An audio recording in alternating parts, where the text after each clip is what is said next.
नमस्ते प्यारे बच्चों, कैसे हैं आप सभी। आशा करती हूँ आप सभी स्वस्थ हैं, सुरक्षित हैं और साथ में खुश होकर अपनी पढ़ाई कर रहे हैं। आज के इस वीडियो में आप सभी प्यारे बच्चों का एक बार फिर से स्वागत है। आज हम हल करने वाले हैं हमारी हिंदी की कार्यपत्रिका 66A और ये हमारी कार्यपत्रिका पुनरावृत्ति कार्य पर आधारित है। पिछली कुछ कार्यपत्रिकाओं में जितने भी प्रश्नों को आपने समझा है, पढ़ा है, हल किया है, उसी के आधार पर यहाँ पर प्रश्न पूछे गए हैं। आइए जांच कर लेते हैं कितना हम समझे हैं और कितना अच्छे तरीके से हमने पिछली कार्यपत्रिकाओं को हल किया है।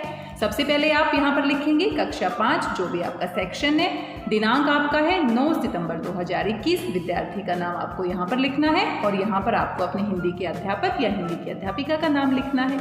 आइए देखते हैं कौन कौन से प्रश्न पूछे गए हैं। आइए बच्चों, आज हम आगे बढ़ने से पहले पिछली कार्यपत्रिकाओं से सीखी हुई बातों को दोहरा लेते हैं, पुनरावृत्ति कर लेते हैं, अभ्यास कर लेते हैं। तो सबसे पहला प्रश्न देख लेते हैं। और पिछली कार्यपत्रिकाओं में हमने उपसर्ग के बारे में, प्रत्यय के बारे में भी पढ़ा था, तो वहीं से ये प्रश्न पूछा गया है। नीचे दी गई उपसर्ग और प्रत्यय तालिका को पूरा कीजिए। उपसर्ग कहाँ पर लगते हैं? मूल शब्द के आगे लगते हैं और एक नया शब्द बनाते हैं। प्रत्यय कहाँ पर लगते हैं? मूल शब्द के पीछे लगते हैं और एक नया शब्द बनाते हैं। तो यहाँ पर एक तालिका आपको दी गई है, तालिका को आपको क्या करना है? पूरा करना है। तो देख लेते हैं यहाँ पर कौन कौन से शब्द दिए गए हैं। ये उपसर्ग तालिका है। उपसर्ग, यहाँ पर मूल शब्द आपको लिखना है और यहाँ पर आपका नया शब्द बन जाता है। तो उपसर्ग हमारा क्या है? निर, और नया शब्द क्या बना है? बल। तो यहाँ पर हमारा कौन सा मूल शब्द बन जाता है? बल। तो क्या लिखेंगे हम यहाँ पर? बल। निर उपसर्ग, बल हमारा मूल शब्द और बन गया नया शब्द निर्बल। आ हमारा यहाँ पर क्या है? उपसर्ग है। जन हमारा क्या है? मूल शब्द है और दोनों को जोड़कर आप लिख देंगे यहाँ पर, तो क्या बन जाएगा? आजन हमारा नया शब्द बन जाएगा। आजन, यहाँ पर आप इसको लिखेंगे। आगे है हमारा नया शब्द है बेवजह। वजह हमारा क्या है? मूल शब्द और आगे हमने क्या लगाया है? उपसर्ग। बे हमने क्या लगाया है? उपसर्ग लगाया है। तो इस तरीके से इस तालिका को आप पूरा कर लेंगे। दूसरा हमारा प्रत्यय से संबंधित तालिका है। मूल शब्द यहाँ पर दिया गया है, प्रत्यय यहाँ पर दिया गया है और हमने नया शब्द यहाँ पर लिखना है। तो फूल हमारा मूल शब्द है, वाला हमारा पीछे लगा है जो कि प्रत्यय है और यहाँ पर क्या बन जाएगा? फूल वाला। यहाँ पर आप लिखेंगे फूल वाला। अगला हमारा शब्द है यहाँ पर मूल शब्द, यहाँ पर हमें नहीं पता है। कार हमारा प्रत्यय है और जो नया शब्द है वो क्या है? कलाकार। तो मूल शब्द हमारा क्या हो जाएगा? कला। यहाँ पर आप क्या लिखेंगे? कला। अगला हमारा शब्द है मोर और यहाँ पर हमारा नया शब्द क्या है? मोरनी। तो मोर में हम क्या जोड़ेंगे? नी। तो यहाँ पर कौन सा प्रत्यय हम जोड़ेंगे? नी प्रत्यय जोड़ेंगे, तो क्या बन जाएगा? मोरनी।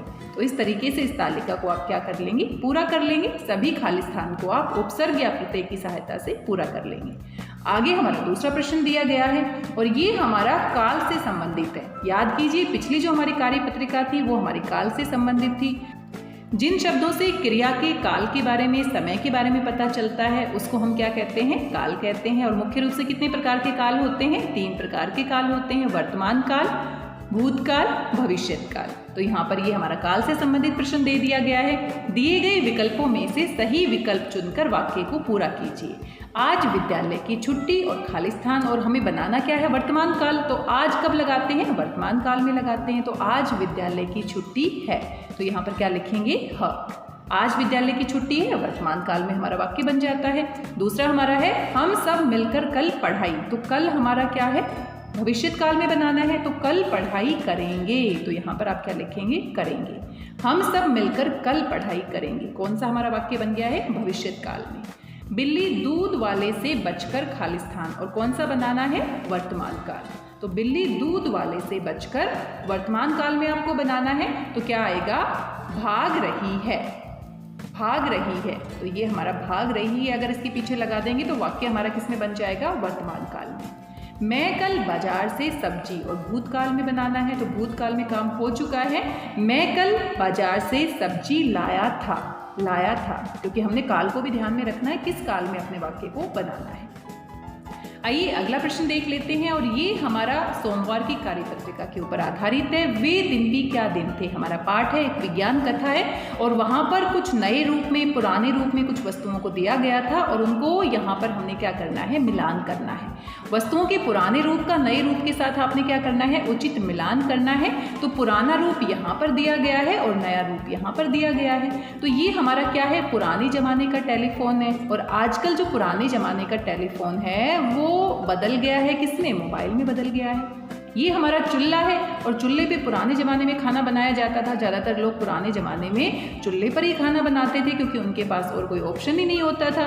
तो आजकल हमारा क्या आ गया है, गैस स्टोव आ गया है। तो ये नया रूप आ गया है इसका।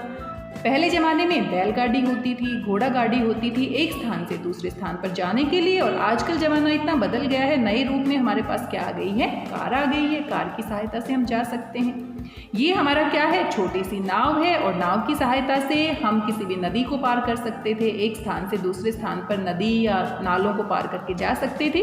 तो आजकल ज़माना बदल गया है और नए रूप में क्या आ गए हैं, जहाज आ गए हैं जिसमें बहुत सारी सुविधाएं होती हैं और आसानी से हम एक स्थान से दूसरे स्थान पर अगर बीच में कोई नदी आती है तो उसको पार करके पहुंच जाते हैं। ये हमारा क्या है, कलम और दवात है जिसमें हम स्याही की सहायता से लिखते थे। और आजकल का जो नया ज़माना है उसमें हम किसकी सहायता से लिखते हैं, पेन की सहायता से लिखते हैं। तो इस तरीके से नए रूप को पुराने रूप के साथ और पुराने रूप को नए रूप के साथ आपको क्या करना है, मिलाना है। बहुत ही आसान है, इसको आप पूरा कर लेंगे। और ये हमारे कुल 3 प्रश्न दिए गए थे। ये हमारी पुनरावृत्ति कार्यपत्रिका थी। इन सभी प्रश्नों को आप पूरा कर लेंगे। आसान है, कोई दिक्कत वाली बात नहीं है। साथ में शिक्षक और शिक्षिका के लिए अनुदेश है, तो हम बातचीत कर ही रहे हैं अपनी कार्यपत्रिका को कैसे हल करना है। आपके माता पिता के लिए भी सुझाव दिए गए हैं।